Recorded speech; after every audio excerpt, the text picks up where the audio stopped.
வணக்கம். என் பெயர் ஜான்சிராணி. இன்றைய குரல், இருமை வகை தெரிந்து ஈண்டு அறம் பூண்டார் பெருமை பிறங்கிற்று உலகு. இந்த திருக்குறள் அறத்துப்பாலில் நீத்தார் பெருமை என்ற அதிகாரத்தில் 23ஆம் திருக்குறளாக அமைந்துள்ளது. நீத்தார் பெருமை என்றாலே ஒழுக்கத்தில் மிகச் சிறந்து விளங்கி பிறகு பற்றுதல்களை விட்டு பெருமை பெற்றவர்கள் என்று பொருள்.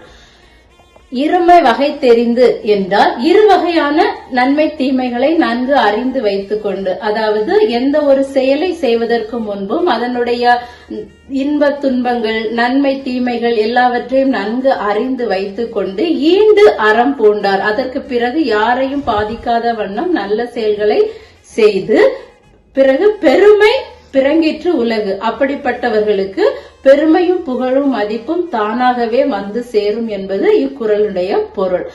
உதாரணமாக, இல்லற வாழ்வில் ஈடுபட்டோருக்கு திடீரென பொதுநலம் செய்ய விரும்பினால் அல்லது துறவரம் செல்ல விரும்பினால் அவர்கள் முதலில் குடும்ப விஷயங்களில் ஈடுபட்டு அல்லது நல்ல பற்றுதல்களோடு பொறுப்புடனும் கடமைகளை செய்து முடித்துவிட்டு பிறகு கொஞ்சம் கொஞ்சமாக பொதுநலம் சென்றால் அல்லது துறவரம் சென்றால் அது நல்ல அறம் என்கிறது நம்மளுடைய திருக்குறள். மாறாக குடும்ப சுமைகளிலிருந்து தப்பிப்பதற்காக பொதுநலம் செல்ல விரும்பினால் அது அவர்களுக்கு பெருமை சேர்க்காது என்கிறது நம்முடைய குறள். மீண்டும் ஒரு முறை, இருமை வகை தெரிந்து ஈண்டு அறம் பூண்டார் பெருமை பிறங்கிற்று உலகு. நன்றி.